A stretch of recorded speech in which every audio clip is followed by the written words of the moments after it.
ng mga lalaki sa call center? Kabit. Kabit? Maraming kabitan doon, kuya. Maraming kabitan doon. Maraming kabitan. May mapapangalanan ka ba? Another night, another ride. Dito. Okay na, sir. Apo. Malamig pa sa office niyan. May Gcash naman kayo, di ba, kuya? Siyempre. Call center ka na, sir. Opo. Anong position mo na? Agent? Agent lang po. Ayaw mo maging TL? Ayoko po. Years ka na call center. Yung isang year. Maraming trabaho yung TL, kuya. May scorecard yun. Kapag yung ahente mo hindi pumasok, wala kang bonus. Kapag ahente ka lang, galingan mo lang, may bonus ka na. Problema ng iba, pero no problema Oh. mo, no? Oo. Ikaw yung boss eh. Ang company. DXI, kuya. Ano kami ngayon? Sales representative. Pero nagbebenta kami ngayon. Cellphone yung binibenta namin. Mga Amerikano. Dalawa yung cellphone nila. Meron silang pang trabaho, meron silang pang ano. Babae, no? Kung babae yung isa. Oo. Alam mo, no? Siguro isa ka rin. Dalawa yung cellphone mo, no? Hindi, isa lang. Ay, isa lang. Pangatlo ko na yun, kuya. Ang company mo na sa isang taon? Oo. Grabe ka naman. Hindi. Hindi kasi ako tumatagal pag yung sahod, pangit eh. Ngayon, maganda na yung sahod. Hindi din. Yung una kong kumpanya, maganda yung sahod doon, naka 6 months ako doon. Nagsara. Nagsara? Oo, nagsara yung account. Eh, syempre, Baka naman scammer kayo. hindi. Ay, hindi. Nagpangalawang kumpanya, maganda yung sahod. Maganda ulit. Oo, 15K yung sinasahod namin, mga 15K. Nung na-endorse na ako noon, na-aksidente ako. Eh, dito naman sa bagong kumpanya, maganda naman. Problema kasi pag sumasahod kami, may kutal, may 6 hours na kulang, ganyan. Makukuha namin pagka next Next salary na. Oo, inintay ko na lang nga yung 13th month pay eh. 13 months. Tapos lipat ka na, no? Oo, Grabe ka naman, DXL. dami nga reklamo eh. Bakit na aksidente ka? Sa motor, napilayan ako. Oo. Ngayon, wala ka ng motor. Wala na, hindi ayaw ko nagmotor. Na-accident. Na-trauma ako eh. Hindi ka pa makapag-chicks, no? Wala kang pera eh, no? Oo, Kawawa ka naman. Yung issue ng mga lalaki sa call center. kabit. Kabit?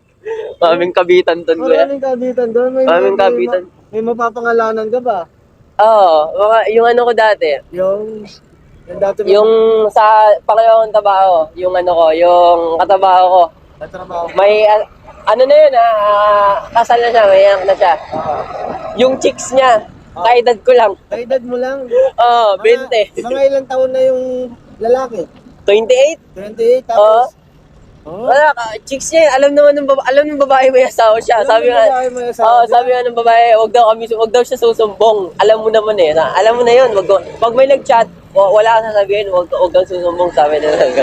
Sabi ko, wala naman akong pakialam, mas sumasahod ako ng buo. Problema nyo yan, sabi ko ng gano'n. Hindi, kahit hindi ka pumasok, kunwari, pag-inom ka lang, hindi ka pumasok, tinawagan ka ng boss mo, sasabihin mo, oh sir, sick leave mo na lang yan.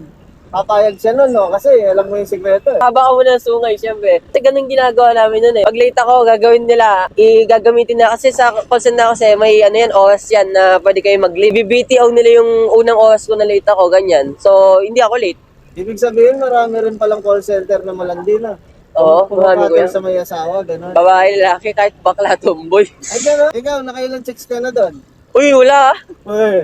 Wala, may girlfriend ako bago pa pumasok sa call center. O baka pag-asawa mo na yung girlfriend mo, no? Doon ka naman bababae. Hindi. Loyal ako, kuya. Ayan. Marami kasi nangyayari sa team building. Sabihin na lang natin Nagbibideo kayo, tapos ibang mic yung hawak. oo, ganun. Nagiinom mo lang, kumakain lang. Bigla mawawala si ate girl at saka si kuya. Ganun. Sabay-sabay din nawawala yung mga tao. Oo. Lalo na pag TL, no? Oo. Mga TL. Mga TL, madalas Oo. pala mga TL na yan. Grabe pala yung mga TL. Ako, wala akong alam na ganyan, ha? Yan sa BXI kuya, yung mga TL dyan, mukhang artistahin. Babae lalaki. Oh, so, nagbababae sila. Oo, yung mga manager namin mukhang pa. Alam mo na yon. Yung ano ko nga, tingnan ko nga eh. Ano pa lang siya, 6 months pa lang siyang ahente. Trainer na agad. At ngayon na agad. Oo, tapos chismis nga sa pod. Ano daw yun eh, binayo daw yun ng manager namin. Binayo ng manager. Oo. Grabe naman chismis yan. Diyan sa BXI. Diyan sabi nila eh. Ewan Yan ko. sabi nila. Oo, Hindi ako ewan ko. naniniwala sa sabi-sabi eh. Pero dahil sinabi mo, maniniwala na ako. Okay, thank you. Ingat.